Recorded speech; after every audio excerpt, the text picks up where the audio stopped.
Bismillahirrahmanirrahim. Assalamualaikum warahmatullahi wabarakatuh. Perkenalkan, nama saya Ihsan.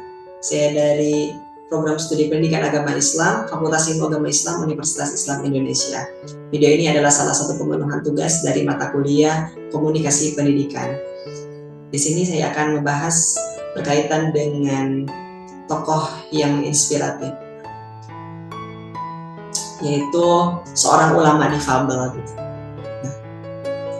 Beliau adalah Khaidir Sangaji, lahir di sebuah desa terpencil di Dusun Dadeko pada tahun 1957. Dia dilahirkan dari keluarga yang sangat sederhana dan memiliki 6 saudara yang semuanya terlahir dalam keadaan normal. Khaidir ditakdirkan lahir dengan kondisi yang tidak sempurna gitu.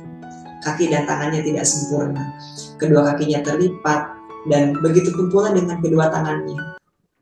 Dia tidak memiliki sendi pada sikunya seperti itu, sehingga dia memiliki keterbatasan dalam beberapa hal seperti itu. Namun dia sangat semangat untuk menjalani kehidupan. Kemudian Khaidir itu berpendidikan SD-nya itu baru dimulai pada sejak usia 12 tahun pada tahun 1996. Kemudian sebagai seorang difabel, dia harus berusaha payah mengenyam pendidikan mulai dari SD, SMP di Bajo, lalu sempat mengenyam pendidikan pula di asrama di Makassar seperti itu, asrama cacat di Makassar. Tampaknya pendidikan di asrama itu tidak sesuai minat Khaidir seperti itu. Sifat keras kepala yang disematkan oleh kepala sekolah itu menjadi cambuk bagi Khaidir untuk keluar dari asrama tersebut. Dia lalu menempuh pendidikan normal SMA seperti itu di Makassar. Namun jarak yang ditempuh dari rumahnya tersebut sangat jauh sekali, sehingga dia harus mengejar angkutan umum, bemo, dan berganti bemo terus-menerus sampai 3 kali. Karena sering terlambat masuk sekolah, dia pun terlambat terus datang ke sekolah, sehingga kepala sekolahnya menegur dengan teguran yang mungkin agak keras seperti itu. Dan dia akhirnya memutuskan untuk berhenti sekolah.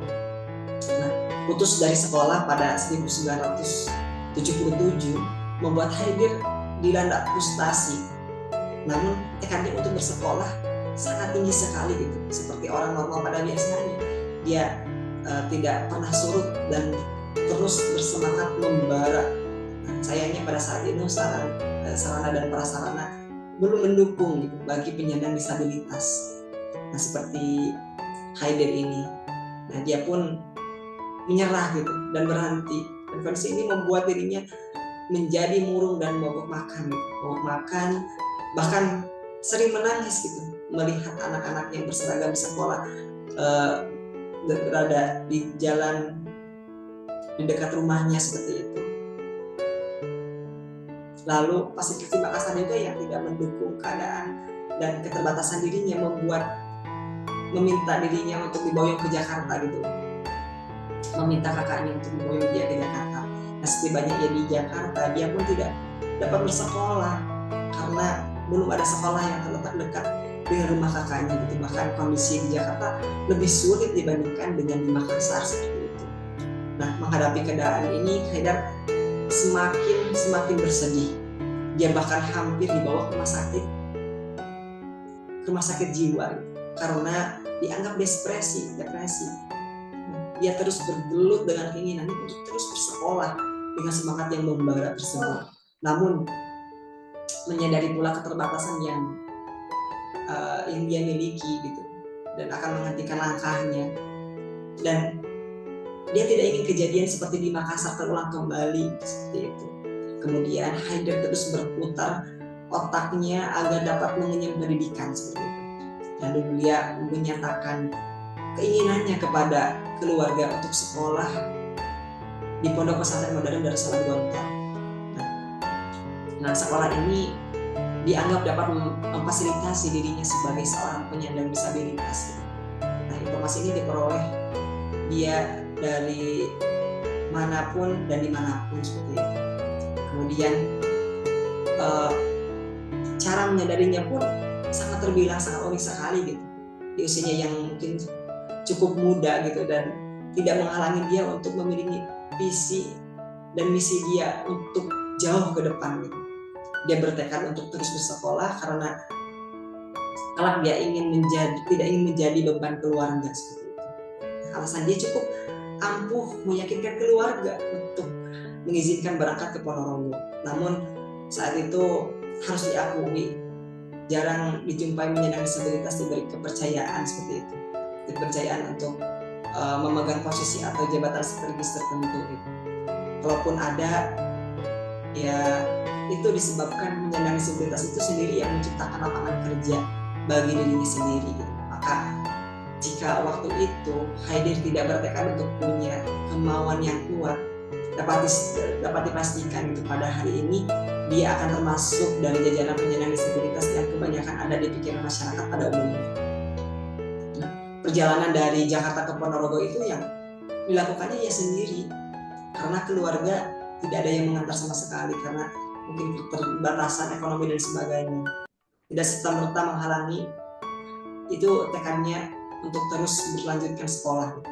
Di Ponorogo ia segera melanjutkan gitu, atau segera melamar di pondok pesantren Darussalam Gontor itu, dan hasilnya menyatakan dia lolos gitu.